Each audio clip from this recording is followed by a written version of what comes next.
अमर प्रत्युषारणं प्रबुद्धं लोकजीवनं प्रणीय प्रमथ जागतिपनं वन्दे जीवन जीवनं सत्पुरुषं वन्दे जीवन जीवनं सत्पुरुषं वन्दे जीवन जीवनं सत्पुरुषं परम दयाल परम प्रेममय श्री ठाकुर जगत लक्ष्मा प्रधान आचार्य देव श्री बड़दा आजिर भरोसा आचार्य देवंकर आचुर चरण कोटि कोटि प्रणाम। आज पवित्र संध्या सत्संग अध्यक्षता कर देवता उपस्थित अधीर्य देवता उपस्थित गुरुभ्राता मंडली मातृमंडली साधु सज्जन मंडली समस्त प्रीतिपूर्ण एवं जय। आज सत्संग उद्देश्य ये भाद्र मास परिक्रमार चतुर्थ दिन यही परिप्रेक्षी आमर सुकांत भाई बासभवन में आज सत्संग आयोजन आउे सुकांत भाई व्यक्तिगत जीवन दाम्पत्य जीवन पारिवारिक जीवन तथा सामाजिक जीवन सबकि मधुर हो ठाकुर को धरी से भाव में कर्म इष्ट कर्म लिप्त रुहतु एवं से शांति पातु स्वस्ति पातु निरोग रुहतु यहाँ ठाकुर प्रार्थना। आज शोभित भाईर भौणीर जन्मदिन से भी भोग निवेदन कर शांति स्वस्ति निरोग तथा जीवन ठाकुर पाखे प्रार्थना करे। परम पिता समस्त मंगल कामना करतु ये जी भी अच्छा समस्त मंगल कामना करतु एवं तथा पड़ा पड़ोसी ए माइक्रोफोन माध्यम जी भी श्रवण कर प्रभु तांकर मंगल करतु। भाद्र मास परिक्रमा ठाकुर जन्म मास दिव्य लीला विषय किसी कहि आमर डाकरार कथा कहि समय तो खूब कम से दिन ननी गोपाल चक्रवर्ती जे कि जड़े प्रवीण कर्मी एवं से सही समय ठाकुर जड़े भक्तनिष्ठ थिले तांकर गुण कहले सरीब नहीं। से समय जड़े उच्च शिक्षित थिले एवं जड़े से समय जड़े ग्रेजुएट से एकाधार जड़े साहित्यिक सुलेखक जड़े भल वक्ता सुंदर कीर्तन करती सुंदर भजन गाती एवं जड़े बढ़िया उच्च शिक्षित एवं तांका मनरे एवं से जाति श्रेष्ठ ब्राह्मण ननी गोपाल चक्रवर्ती ब्राह्मण मध्य थिले। तेणु यही प्रकार जातिर श्रेष्ठ पाठ श्रेष्ठ एवं विभिन्न प्रकार गुणगारी मारे से परिपूर्ण थिले एवं सब बेले से गोटे कथा तांको मनरे आसे जे मोर समकक्ष आउ गोटे लोक केही भी नाहंती ठाकुर को छाड़ी देले कारण ठाकुर को से मानती ठाकुर को से जानती से होचंदी पुरुषोत्तम श्रेष्ठ तांको ऊपर के नाहंती किंतु से अन्य कोनोसी लोकों को से मानती नहीं तांको मन भीतर गोटे थाए गोटे क्षुद्र अहंकार एवं ठाकुर तांको देइथांती जति गृहर परिचालना एवं से जो जति गृह रे जेते सब जति अर्थात ब्राह्मण माने थांती नैष्ठिक ब्राह्मण से माने ठाकुरंकर से तीन ओळी से स्नान करंती एवं से अभिषेक करंती नीति नियम पालन करंती ब्रह्मचर्य पालन करंती एही भली भाव रे निष्ठा सहकारे से मानकर जीवन अतिबाहित हुए। ता भीतर ननी गोपाल चक्रवर्ती अछंती से दिन एभली एक घटना घटिची ननीदा से जति गृह रे गोटे गामुछा पिंधिचंती एवं से गामुछा पिंधिकी से कौन करचंती ना तांकर जो भविष्यान्न से प्रस्तुत करचंती ठाकुरंकर से प्रसाद देबे एवं से जति माने सब पाइबे। एही अवसर रे तांकर हातटा हळदी किछि हळदी लागिची ठीक सही समय ठाकुर बसिचंती तांकर भक्त जनक सहित ठाकुर संगे संगे जने भक्त को कहउचंती ए जा तो ननीदा को टिके डाकी दे तो से भक्त दौड़ी दौड़ी आसचंती नंदा कहते देख आपण को ठाकुर एक डाकी नहीं मु तो गामछा पिंची रोसई करची नहीं आपण को एबे ही जीवा को पड़िबो सही हळदी हाथ रे से कौन करचंती जे ठाकुर डाकी एही भली अवस्था रे चलले से सीधा जाई करे ठाकुर को पाखरे हाजर जेतले से एही भली अवस्था रहचंती ठाकुर ताकू अरे जा तू एही भली आसीचु ना आगे जा जा भलो करी लुगा पटा पिंदी के आसीबु जा आ सुन जणे बाहरु जणे बहुत माने आसुचंदी जणे भद्र व्यक्ति ଆଉ ସେ ଆସୁଛନ୍ତି ତୋର କାମ ହେଲା ତାଙ୍କୁ ଚର୍ଚ୍ଚା କରିବା। ସବୁଠୁ ସେ ମନେ ମନେ ଖୁସି ହେଲେ ଯେ ଏଇଭଳି ଭାବରେ ବୋଧେ କି ଜଣେ ବିଶିଷ୍ଟ ଜ୍ଞାନୀ ଗୁଣୀ ବ୍ୟକ୍ତି ଆସୁଛନ୍ତି, ମୁଁ ତାଙ୍କୁ ଯାଜନ କରିବି, ଠାକୁରଙ୍କର ତାଙ୍କୁ ଯାଜନରେ ଉଦ୍ବୁଦ୍ଧ କରିବି ଏବଂ ସେ ଦୀକ୍ଷା ନେବ। ମୋର ପରମ ସୌଭାଗ୍ୟ, ଯାହା ହଉ ଠାକୁର ମତେ ଦାୟିତ୍ୱ ଦେଇଛନ୍ତି। ଯାଇଛନ୍ତି ତାପରେ ତାଙ୍କର ନିଜର ବାସଭବନକୁ ସୁନ୍ଦର ଭାବରେ ତାଙ୍କର ଲୁଗାପଟା ପିନ୍ଧିକି ଆସିଛନ୍ତି। ଆସିକି ଯେତେବେଳେ ସେ ଠାକୁରଙ୍କ ପାଖରେ ବସି ଯାଇଛନ୍ତି, ସେଇ ସମୟରେ ଦେଖୁଛନ୍ତି କିଏ ଆସୁଛନ୍ତି ବୋଲି। ଦେଖିଲେ ଯେ ବାହାରୁ ଜଣେ ଜଟାଜୁଟ ସନ୍ନ୍ୟାସୀ, ଯାହାଙ୍କର ବର୍ଣ୍ଣ ହଉଛି ଗୌରବର୍ଣ୍ଣ, ମୁଖମଣ୍ଡଳ ଅତ୍ୟନ୍ତ ଉଜ୍ଜଳ, ସୁନ୍ଦର ପୁରୁଷ ସିଏ, ସୁନ୍ଦର ଭାବରେ ଦାଢି ରଖିଛନ୍ତି। ତାଙ୍କର ଦାଢି, ତାଙ୍କର କେଶଗୁଚ୍ଛ, ତାଙ୍କର ଯୋଉ ମୁଖମଣ୍ଡଳ, ଦିବ୍ୟ ମୁଖମଣ୍ଡଳ ଲାଗୁଥିଲା ସତେ ଯେପରି ଏକ ଐଶ୍ୱରିକ ଛଟା ତାଙ୍କ ମୁଖମଣ୍ଡଳ ଭିତରେ ପ୍ରକାଶିତ ହେଉଥାଏ। ଏବଂ ସେ ଏଇଭଳି ଭାବରେ ମୁଖମଣ୍ଡଳ ତେଜସ୍ୱୀ ଦେଖାଯାଉଥାନ୍ତି। ତାଙ୍କୁ ଦେଖିଲେ ମନ ଭକ୍ତିରେ ଗଦଗଦ ହେଇ ଉଠୁଥାଏ। ନନିଦା ଏଇ କଥା କହୁଥାନ୍ତି ଯେ ମତେ ତାଙ୍କୁ ଦେଖିଲେ ବି ତାଙ୍କୁ ଭକ୍ତି ଲାଗୁଥାଏ।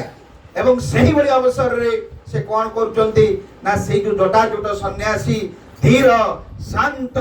ନମ୍ର, ତାଙ୍କର ଚାଲି ବି ମଧ୍ୟ ଖୁବ ସୁନ୍ଦର, ଠାକୁରଙ୍କ ପାଖକୁ ସେ ଚାଲି ଚାଲି ଆସୁଥାନ୍ତି। ଏବଂ ଆସିକି କଣ କଲେ ନା ଠାକୁରଙ୍କ ପାଖରେ ଆସିକରି ପୁରା ଖାଡ଼ା ଖାଡ଼ା ଠିଆ ହେଇଗଲେ ପୁରା। ଏବଂ ସେ ଠିଆ ହେଇକି ସେ ଦୁଇ ହାତ ଯୋଡ଼ି କରି ଠାକୁରଙ୍କୁ ଚାହିଁଲେ, ପ୍ରଣାମ କଲେ। ଆଉ ତାଙ୍କ ଆଖିରୁ ଟିକେ ଲୁହ ବି ବୋହି ଯାଉଥାଏ। ସେ ପ୍ରଣାମ କଲେ, କିନ୍ତୁ ସେ ଆଣ୍ଠେଇଲେ ନାହିଁ, ସାଷ୍ଟାଙ୍ଗ ପ୍ରଣିପାତ କଲେ ନାହିଁ। ସେଇଭଳି ଭାବରେ ଠିଆ ହେଇକି ସେ ପ୍ରଣାମ କଲେ। ତାପରେ କିଛି ସମୟ ପରେ ଏଇଭଳି କଟିଗଲା ପରେ ଠାକୁର ଚାହୁଁଛନ୍ତି, ମୁର୍କି ମୁର୍କି ହସୁଛନ୍ତି। ତାପରେ ନନିଦାଙ୍କୁ ଇଙ୍ଗିତ କଲେ, କିଛି କଥା କହିନାହାନ୍ତି, ତାଙ୍କର ଇଙ୍ଗିତ କଲେ, ଠାରିଦେଲେ ଯେ ତାଙ୍କୁ ନେଇଯାଅ। ଏବଂ ନନିଦା ଉଠୁଛନ୍ତି ସେ ସନ୍ନ୍ୟାସୀଙ୍କୁ କହିବା ପାଇଁ। ସନ୍ନ୍ୟାସୀକୁ ତାଙ୍କୁ ପ୍ରଶ୍ନ ପଚାରୁଛି, ଜାନା କାହା ହେ, ଅର୍ଥାତ୍ ମୁଁ କୁଆଡେ ଯିବି? ନନିଦା କହୁଛନ୍ତି ମୋର ପଛେ ପଛେ ଆସନ୍ତୁ। ନନିଦା ନେଇ ଯାଇଛନ୍ତି ତାଙ୍କର ବାସଭବନକୁ, ଯୋଉଠି ସେ ତାଙ୍କର ଅତିଥି ଚର୍ଚ୍ଚା କରିବେ, ଯୋଉଠି ସେ ତାଙ୍କର ଅତିଥିକୁ ରଖିବେ। ନନିଦା ସେ ପର୍ଯ୍ୟନ୍ତ ଭାବୁଛନ୍ତି ଆଜି ପ୍ରବଳ ଯାଜନ ହବ, ତାଙ୍କୁ ଆଜି ଠାକୁରଙ୍କର କଥା କୁହାଯିବ। ଏବଂ ଯେତେବେଳେ ଯାଇକି ନନିଦା ଯାଇକି ତାଙ୍କର ସେଇ ଯୋଉ ଅତିଥି ଭବନରେ ନେଇକି ତାଙ୍କୁ ରଖୁଛନ୍ତି, ତାପରେ ନନିଦା କହୁଛନ୍ତି ମୁଁ ତୁମ ପାଇଁ କିଛି ଖାଦ୍ୟପେୟର ବ୍ୟବସ୍ଥା କରିଦଉଛି, ତାପରେ ଆମେ ସୁନ୍ଦର ଭାବରେ ବସିକି ଏଠି କଥାବାର୍ତ୍ତା କରିବା। ସେ ସନ୍ନ୍ୟାସୀ ଜଣକ କହୁଛନ୍ତି ମୋର କୌଣସି ଖାଦ୍ୟ ପଦାର୍ଥ ଦରକାର ନାହିଁ, ମୋର କୌଣସି ପାନୀୟର ଦରକାର ନାହିଁ, ତମେ ଏଇଠି ବସ ମୋ ପାଖରେ। ସେ ସନ୍ନ୍ୟାସୀ ଜଣକ ଆରମ୍ଭ କଲେ ତାଙ୍କର କଥା। ଏଭଳି ଭାବରେ ଠାକୁରଙ୍କର ସେ ଲୀଳା ବର୍ଣ୍ଣନା କରି ଚାଲିଲେ ଚାଲିଲେ ଚାଲିଲେ। ସେ ପୁରା ଦିନ ଘଣ୍ଟା ପରେ ଘଣ୍ଟା ବିତି ଚାଲିଲା, ଦିନ ବିତିଗଲା, ରାତି ବି ବିତିଗଲା। ନନିଦା ବସିଥାନ୍ତି ଠାକୁରଙ୍କର କଥା ସେଇଭଳି ଭାବରେ ଶ୍ରବଣ କରୁଛନ୍ତି। ନନିଦାଙ୍କର ପାଟି ପୁରା ଚୁପ୍। ଏବଂ ସେ ସନ୍ନ୍ୟାସୀ ଜଣକ ତାଙ୍କର ଅନର୍ଗଳ ଠାକୁରଙ୍କର ତାଙ୍କର ଯୋଉ ମହିମା ଗାନ କରୁଥାନ୍ତି। ସେ କିଏ, ସେ ପୁରୁଷୋତ୍ତମ କଣ ପାଇଁ ତାଙ୍କୁ କୁହାଯାଉଛି, ସେ କୋଉ ମଣ୍ଡଳରୁ ଆସିଛନ୍ତି, ତାଙ୍କର ପୂର୍ବରୁ ସେ କଣ ଥିଲେ, କାହାର ସେ ଜ୍ୟୋତି ଧାରଣ କରିକି ସେ ଆସିଛନ୍ତି, ତାଙ୍କର ଏଇ ପ୍ରକାର ଲୀଳା ଯୋଉ ସେ ମାନେ ବିଘାଣୁଥାନ୍ତି। ଏବଂ ସେ ଲୀଳାକୁ ନନିଦା ଖୁବ ସୁନ୍ଦର ଭାବରେ ଶୁଣୁଥାନ୍ତି। ନନିଦାଙ୍କର ଆଉ କିଛି ବି କହିବାର ନଥିଲା। ଏବଂ ଶୁଣି ଶୁଣି ଶୁଣି ଶୁଣି ଭୋର ଯେତେବେଳେ ହେଇଯାଇଛି, ଉଭୟ ସ୍ନାନ କରିଛନ୍ତି। ତାପରେ ଠାକୁରଙ୍କର ନିତ୍ୟକର୍ମ ଯାହା ଅଛି ସେଠି ସେ ସମାପନ କରିଛନ୍ତି, ପ୍ରାର୍ଥନା ମଧ୍ୟ ସରିଯାଇଛି। ତାପରେ ପୁନଶ୍ଚ ସେ ସନ୍ନ୍ୟାସୀ ଜଣକ କହୁଛନ୍ତି ଚାଲ ଠାକୁରଙ୍କ ପାଖକୁ ଯାଇକି ଦର୍ଶନ କରିବା।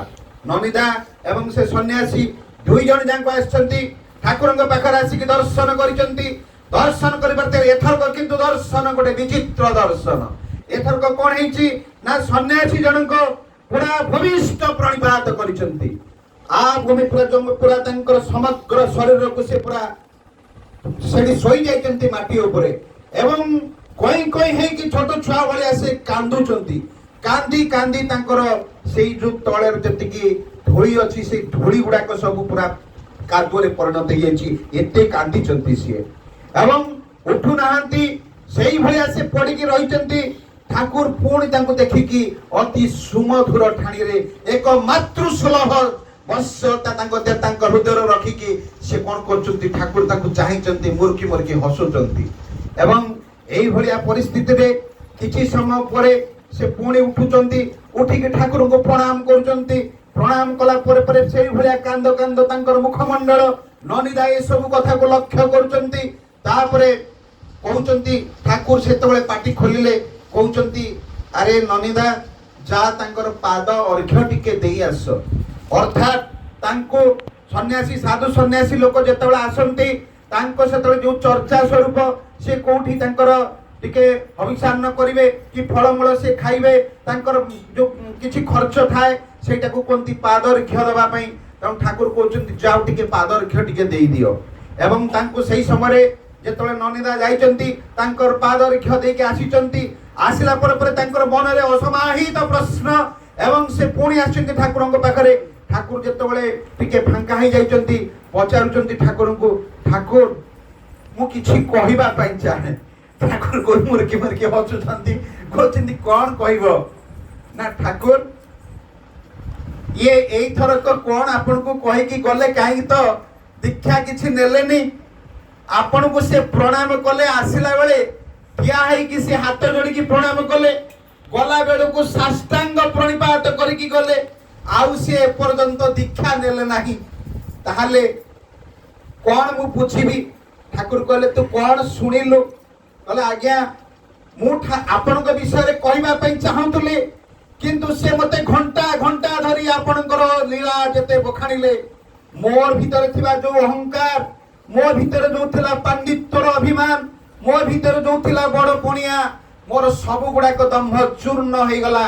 बोध हुए आपण मो लगी ये लोक को अणई थिले तापर पर पुणी कहउचंती आज्ञा आउ गोटे कथा प्रभु मो बुझी पारुनी से कोन कहि की गला आपण को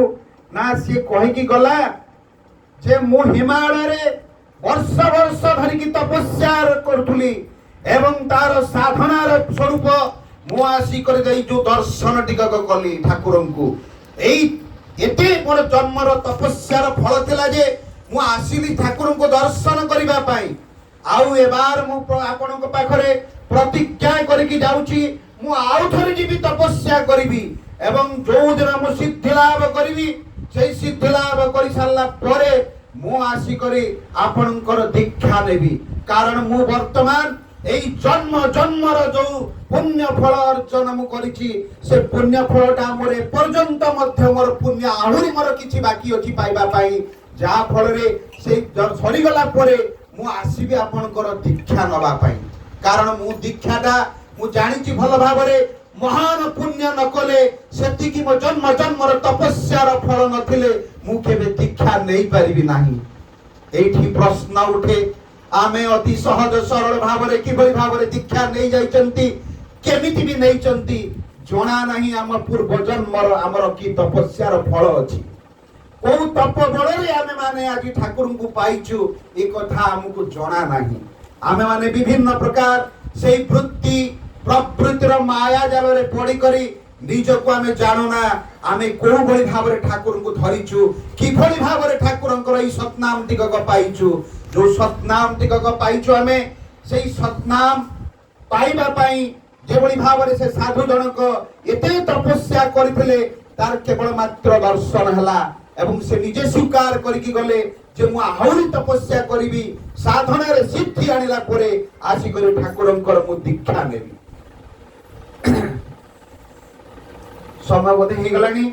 आउ गोटे 2 मिनिट भीतर आउ गोटे दिव्य लीला कहबी बोल अछि ठीक अछि आउ गोटे दिव्य लीलार घटना मु कहूची सेई दिव्य लीलाटी हला सेदिन रामशिला साधु मते एई भाव रे हिमालय रे बहुत तपस्या करथिले तपस्या करिकि से सेदिन आसी कि पहुंची जाइचंती एवं से कहउचंती जे धराधाम को स्वयं पुरुषोत्तमंकर आविर्भाव होई सारिची मु सेई पुरुषोत्तम को जीवी दर्शन करिबा पाई आसी कि पहुंची जाइचंती श्री श्री ठाकुर अनुकूल चंद्र बयस तांकर सेतले 4 बा 5 वर्ष बयस एवं पिला बयस हसिबा खेलिबा नाचिबा कुदिबा डेइबा एई सब तांकर सेई स्वभाव एई अवस्था रे से आसी कि पहुंची जाइचंती जे मु श्री श्री पुरुषोत्तम को दर्शन करिवि एवं एई प्रकार तांकर अभिलाष नै मनरे तांकर विभिन्न प्रकार ए जो दिव्य चिंता चेतना को धरि करे आसिक से पहुंची जाइचंती तांकर देसी जो तांकर गां पाखरे ठाकुरंकर से जो गां पाखा पाखी गोटे निर्जन जगह सेठी गोटे वृक्ष मूले तांकर कोन करचंती ना तांकर से जो किछि सेठू भिक्षा अर्जन करिकी किछि चावल साधारणतः सन्यासी माने आमे जानु जेतेबेले से माने कोनोसी जगह रे तांको नीति बोली कहंती सेटा को से किभଳି भाबरे प्रस्तुत करंती ना से जाईकी काठू अजाचित भाबरे भिक्षा करंती सेथरे किछि से चावल किछि पनिपरिबा किछि डाली एई भଳି भाबरे से भिक्षा करि आनंती एवं जे जहा देला से काहा को मागंती नाही एतिकी दियो सेतिकी दियो ताकू आनी कि से प्रस्तुत करंती एवं से को कोन करंती ना तांको से सही पुरुषोत्तम को से समर्पण करंती तापर जाईकी से को प्रसाद रूप ताकू भक्षण करंती एवं से सही कोन करचंती ना जाई करी गोटे से जो आनिचंती माटीर पात्र सेइथरे तांको पके दैचंती एवं से सब प्रस्तुत हे सारची जेतेबेले जल धरिकी से फुले दैचंती से जो तांकर पात्रटी को सही समय ठाकुर आसिकी तांकर उपस्थित एवं बालक अनुकूल सेतेबेले खूब कम बयस सही अवस्था रे से तांकर से जो नीति को से कोन करचंती ना खाई चलचंती तो सन्यासी जनक रागी गले एवं कहले हे मोर एते परिश्रम करिकि मु एठी जो अन्न को प्रस्तुत कली जो नीति की मु एठी प्रस्तुत कली ताको तमे काहे कि खाई देला से कोचंती तू मते काहे के डाकिलो अरे कोचंती ए भलिया प्रश्नर मते उत्तर देना चल तो घर को सन्यासी कोचंती बालक अनुकूल आगे आगे चली चंती एवं जाके मां को पाखर कोचंती देखंतु आपनकर पुत्र आपनकर जे मु जो नीति प्रस्तुत करथिले ताको से संपूर्ण भाव रे उचिष्ट कर देला ओइठा कर देला मु आउ भोग लागिला नाही मां पछले किरे तू एमिति कोन पई कलो ना से मते कोन पई डाकिला ना ठाकुर तापर कहउचंती से सन्यासी कहउचंती जे देखो मते किछि मु आउ तो भिक्षा करि सारतिली मो पाखरा नाही मां कहउचंती सन्यासी लोक अभिशाप देई दी पारंती रागी भी पारंती मो छुआर अकल्याण भी हेई पारे तेणु सी डरे मारे कोन करचंती ना किछि हो हो तुम व्यस्त हो ना मु पुणी थरे तुमको चावल डाली पनीपरिबा मो घरे जा अछि मु देई दउची एवं से आई से करचंती तांकर चावल डाली पनीपरिबा जा थिला ताको देई दैचंती जाइचंती से पुणी आउ थर नीति प्रस्तुत करचंती एवं सही नीति प्रस्तुत करबा समय रे कोन से पानी बुलेला बेले कोन से तो डाकुचंती जे हे भगवान हे पुरुषोत्तम ए प्रसाद को आपण ग्रहण करंतु तापर मु ताको प्रसाद रूप रे ग्रहण करबी एतिकी अवस्था रे पूर्ण ठाकुर आछंती पूर्ण तांकर से प्रसाद को खाई जाइचंती एथर किंतु सन्यासी छाड़ीबा को नाराज तुमे जदी सतरे भगवान तुमे जदी सतरे पुरुषोत्तम ताले मु आपणकर आजी सेई जो दिव्य अछि आपण जहां अर्जुन को देखैतले मु सही रूप को देखा पई चाहे से विश्व रूप को दर्शन करिया को चाहे ताहाले मु जाकी विश्वास करबी आपण भगवान बोली आपण पुरुषोत्तम बोली तांकर शंख चक्र गदा पद्म चिन्ह तांको देखैचंती एवं से विश्वास करिचंती से ही पुरुषोत्तम से ही भगवान तेणु आमे केडे कष्ट रे तांको पाइचु एवं तांको पाइकी तांकर एई जो जन्म मास रे तांकर कथा जानिबा तांको आमे समस्त भाव रे निजर भक्ति टिक को साधना टिक को बढ़ाइबा एवं आचार्य देवंकर जो डाकर आसीची आधार कार्ड वर्तमान तांको करबा पई आमे समस्त से काम रे प्रति हबा एवं जो मान अछंती तांको सहयोग करबा जहा प्रभुंकर डाकरा आचार्य देवंकर डाकरा माने सेटा होची ठाकुरंकर डाकरा तांको डाकरा को आमे निज जीवन रे पाथय करी जे आगु को बढ़िले प्रकृत ही तांकर काम हबो तो समत होई जायछि एतिकी कहि रहउची जय गुरु आसंता काली।